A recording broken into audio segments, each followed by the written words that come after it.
இந்த உலகம் கொஞ்சம் கொஞ்சமாக அழிஞ்சிக்கிட்டு வருதுன்னு நம்மளுடைய ஆராய்ச்சியாளர்கள் சொல்லியிருக்காங்க. அவங்க அப்படி என்னென்ன சொல்லியிருக்காங்கன்னு அது எல்லாத்தையும் நான் இந்த ஒரு வீடியோவில் உங்களுக்காக நான் சொல்லப் போறேன். ஸோ அதுக்கு முன்னாடி மறக்காமல் நம்ம சேனலுக்கு புதுசாக வந்தீங்கன்னா மறக்காமல் சப்ஸ்கிரைப் பண்ணி வச்சுட்டு வீடியோக்கு உங்களோட லைக்கை கொடுத்து உங்கள் ஃப்ரெண்ட்ஸுக்கு ஷேர் பண்ணுங்கள். அதாவது பார்த்தீங்கன்னா நீங்கள் யாருமே வீடியோ பார்க்குற யாரும் லைக் பண்ண மாட்டீங்க, ஷேர் பண்ண மாட்டீங்க, சப்ஸ்கிரைப் பண்ண மாட்டீங்க. கொஞ்சம் நீங்களும் சப்போர்ட் பண்ணுங்கள். சரி வாங்க வீடியோக்குள்ளே போகலாம்.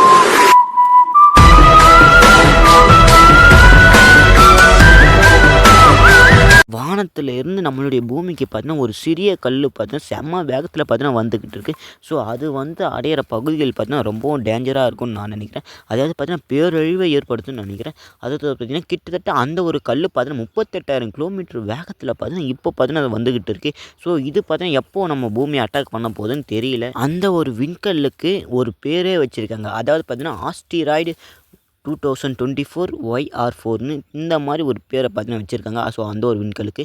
ஸோ இதனால தான் இந்த உலகம் அழிய போகுதுன்னு விஞ்ஞானிகள் பார்த்தீங்கன்னா சொல்லியிருக்காங்க. இன்னும் என்னென்ன சொல்லியிருக்காங்கன்னா ஸோ அது எல்லாத்தையும் நான் உங்களுக்கு சொல்கிறேன். இந்த ஆஸ்டிராய்டு விண்கல்னால் என்ன அது எல்லாத்தையும் நான் உங்களுக்கு சொல்கிறேன். இந்த ஒரு மிகப்பெரிய விண்கல் ஆஸ்டிராய்டு 2024 ஸோ இது பார்த்தீங்கன்னா சிறுங்கோள்னு சொல்லியிருக்காங்க. கிட்டத்தட்ட சுமார் 100 மீட்டர் அகலத்துடன் மணிக்கு 38,000 கிலோமீட்டர் வேகத்தில் பார்த்தீங்கன்னா நம்ம பூமியை நோக்கி வந்துக்கிட்டு இருக்குன்னு சொல்லியிருக்காங்க.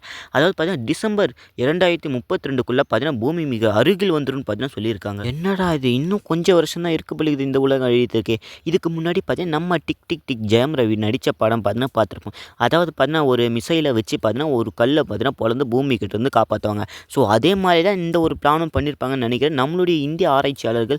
ஸோ இந்த பூமியை காப்பாற்றுறதுக்கு என்னெல்லாம் பண்ணுவாங்கன்னு தெரியல.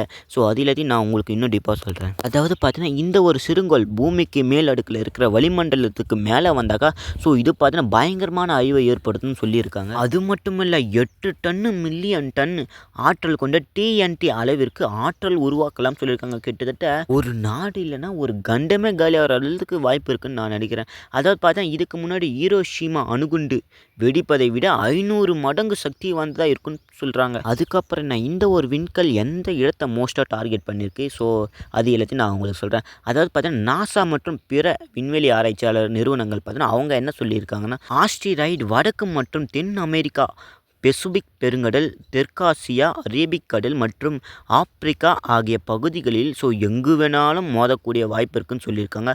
ஸோ அதுக்கப்புறம் என்ன அதாவது பார்த்தீங்கன்னா India, Pakistan, Bangladesh, Nigeria, Colombia, Sudan இந்த ஒரு பகுதியெல்லாம் பார்த்தீங்கன்னா அதிகமாக இந்த ஒரு விண்கல் விழுறதுக்கு வாய்ப்பு இருக்குன்னு சொல்லியிருக்காங்க. இவ்வளவு டேஞ்சரான ஒரு விண்கல்லை ஸ்டாப் பண்ணுறதுக்கு சீனா பார்த்தீங்கன்னா ஒரு பிரில்லியண்ட்டான பிளானை வச்சுருக்காங்கன்னு தான் சொல்லணும். அவங்க என்ன பண்ணி இந்த ஒரு விண்கல் அழிக்க போகிறாங்கன்னு தெரியல.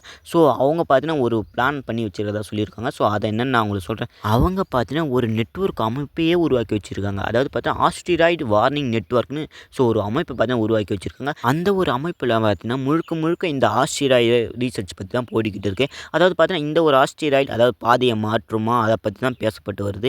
ஸோ பாதையை மாற்றுற அளவுக்கு பார்த்தீங்கன்னா அவங்க நாட்டுக்கு எந்த ஒரு சேதாரமும் இல்லாத அளவுக்கு பார்த்தீங்கன்னா அவங்க காப்பாற்றுற மாதிரி பண்ணிக்கிட்டு இருக்காங்க. ஸோ நம்ம இந்தியா மற்ற நாடுகள்லாம் என்ன பண்ண போகிறாங்கன்னு தெரியல. இந்த ஒரு விண்கல் வரது மட்டும் புதுசு இல்லை. இதுக்கு முன்னாடியே பார்த்தீங்கன்னா ஒரு விண்கல் வந்திருக்கேன். ஸோ அது என்னன்னு நான் உங்களுக்கு சொல்கிறேன். ஹபோஃபிஸ் இந்த பார்த்தீங்கன்னா இந்த ஒரு ஆஸ்டிராய்டு பார்த்தீங்கன்னா இதுக்கு முன்னாடியே வந்திருக்கான். கிட்டத்தட்ட பார்த்தீங்கன்னா 2029ஆம் ஆண்டில் பார்த்தீங்கன்னா பூமியை மோதுன்னு பார்த்தீங்கன்னா சொல்லப்பட்டுருந்துச்சு. ஆனால் பார்த்தீங்கன்னா இப்போ பார்த்தீங்கன்னா பாதையை மாற்றிருக்கான். ஸோ மோதாத நிகழ்வு பார்த்தீங்கன்னா ஏற்பட்டிருக்குன்னு விஞ்ஞானிகள் பார்த்தீங்கன்னா சொல்லியிருக்காங்க. ஸோ இதே மாதிரி இந்த ஒரு விண்கல்லும் மாறிட்டா நல்லாயிருக்கும். கிட்டத்தட்ட 38,000 கிலோமீட்டர் வேகத்தில் வந்துக்கிட்டு இருக்குது. ஸோ இது எப்படி தான் கண்ட்ரோல் பண்ண போகிறாங்கன்னு தெரியல. அப்போது உண்மையாகவே 2039 இந்த உலகம் அழியிறது உண்மையாயிடுமோன்னு எனக்கு என்னவோ தோணுது. நீங்கள் என்ன நினைக்கிறீங்கன்னு மறக்காமல் கமெண்ட்டில் சொல்லிட்டு வீடியோக்கு லைக் கொடுத்துட்டு ஷேர் பண்ணுறேங்க. அதாவது பார்த்தீங்கன்னா நம்மளுடைய மக்கள் விஞ்ஞானிகள்லாம் என்ன சொல்கிறாங்கன்னா ஸோ இதுக்கு முன்னாடி நடந்த அதே மாதிரி இந்த ஒரு சம்பவம் பார்த்தா இப்போ நடக்கணும்னு சொல்கிறாங்க. அதாவது பார்த்தீங்கன்னா இந்த ஒரு விண்கல்லை பார்த்தீங்கன்னா பாதையை மாற்றி போகணும்னு பார்த்தீங்கன்னா எல்லாமே வேண்டிக்கிறாங்க. ஸோ அதுதான் ரொம்ப நல்ல விஷயமா இருக்கும்னு நான் நினைக்கிறேன். அதாவது பார்த்தீங்கன்னா விஞ்ஞானிகள் தொடர்ந்து கண்காணிச்சிட்டே வராங்க, ஆராய்ச்சியும் பண்ணிக்கிட்டு வராங்க. ஸோ இதை எப்படி தான் பாதையை மாற்றுறதுன்னு எல்லாரும் மண்டே குழப்பிக்கிட்டு தான் இருக்காங்க. ஸோ இந்த மாதிரி தினமும் இந்த ஒன்று இல்லைனா 2 இன்ட்ரெஸ்டிங்கான கான்வர்சேஷன் சந்துரு டாக்ஸும் மறக்காமல் சப்ஸ்கிரைப் பண்ணி வச்சுங்க. வீடியோக்கு லைக் கொடுத்துட்டு உங்கள் ஃப்ரெண்ட்ஸுக்கு ஏதாவது ஷேர் பண்ணுங்கள்.